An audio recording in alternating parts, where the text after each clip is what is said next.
सुप्रभात। बंधन का कारण, बंधन का कारण यह हमारी आज की आध्यात्मिक चर्चा का विषय।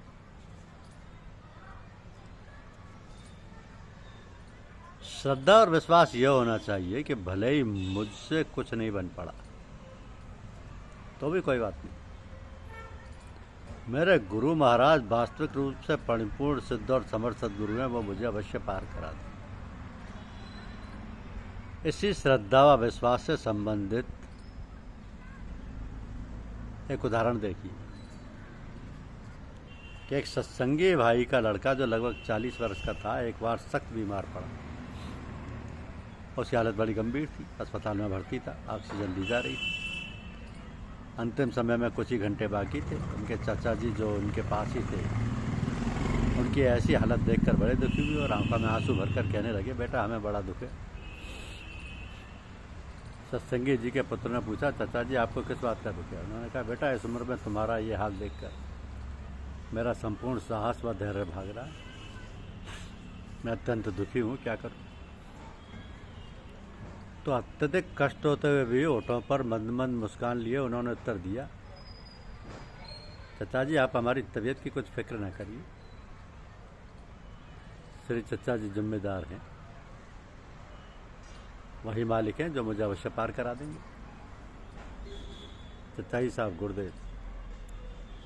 तो लड़का भी पूज्य चाचा जी महाराज से दीक्षित था। इसे ही श्रद्धा व विश्वास कहते हैं, जो उसने अंत समय तक निभाए रखा। इसी को गुरु का अंत समय तक पल्ला पकड़े रहना कहते हैं। अतः यदि और कुछ ना बन पड़े तो बस उनकी याददाश्त कायम रखकर श्रद्धा व विश्वास बनाए रखें, यही पार लगा दें। तो जिसको इतना भी प्रेम प्राप्त है वह उस मार्ग पर सीधा लगा, उससे किसी की चिंता की आवश्यकता ही, क्योंकि 7 लोग बताए गए, मृत्युलोक, कामलोक, स्वर्गलोक, सूर्यलोक, जनलोक, तपलोक, सतलोक। अब माया के वशीभूत मनुष्य प्रथम 3 लोकों में चक्कर लगाता रहता है और आवागमन के चक्कर से छुटकारा नहीं पाता। तो इन तीनों लोकों को चंद्रलोक भी कहा गया है। इन 3 लोकों से ऊपर सूर्यलोक है। जो मनुष्य कम से कम इस मृत्युलोक में गुरु धारण कर लेता है वो 3 लोकों से छूट जाता है।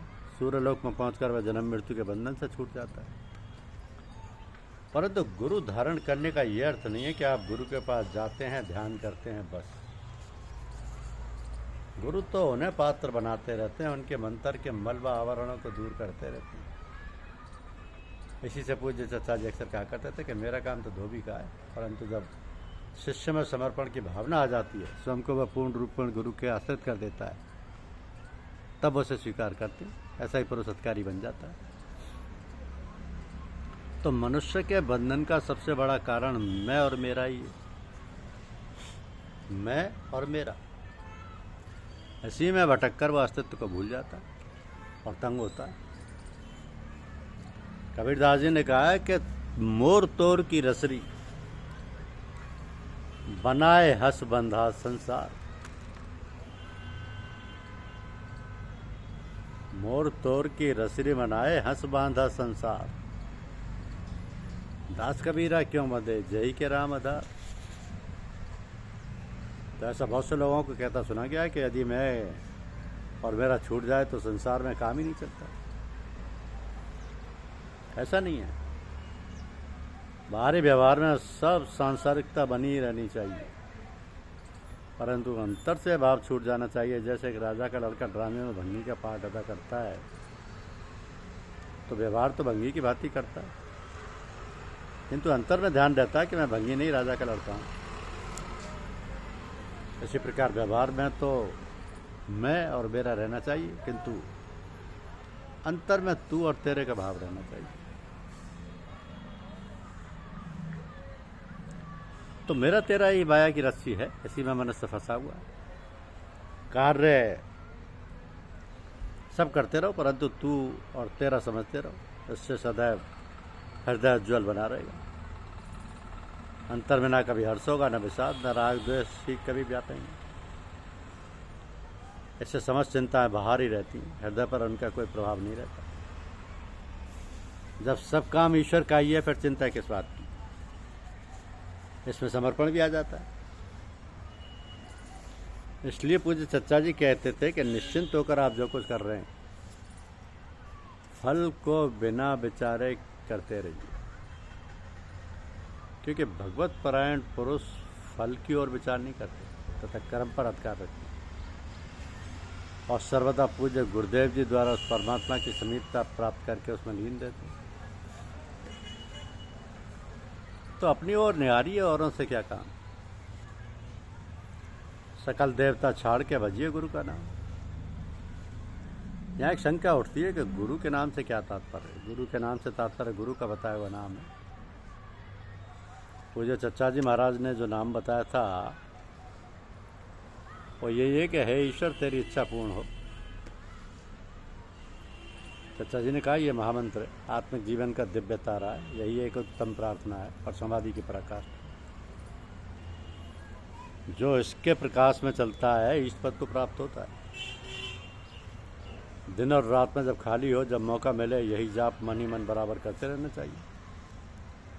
कुछ दिनों में इसका लाभ अनुभव होगा। हे ईश्वर तेरी इच्छा पूर्ण हो, यह महामंत्र है। तो स्मरण, ध्यान व चिंतन के द्वारा गुरु पर श्रद्धा व विश्वास रखने से प्रेम स्वयं ही हो जाया करता है। स्मरण व चिंतन तो सब जानते ही, परंतु कई नए साधक ये नहीं जानते कि ध्यान कैसे किया जाता है। इस स्थान पर यह समझा कर कहना भी उचित है, लेकिन यह महामंत्र अपने आप में पूर्ण है। जब भी समय मिले, हे ईश्वर तेरी इच्छा पूर्ण हो, इसका जाप बनावर करते रहो। जीवन में सदैव इसका जाप करते रहो। धन्यवाद। यूट्यूब चैनल को लाइक और सब्सक्राइब अवश्य कीजिए। शुक्रिया।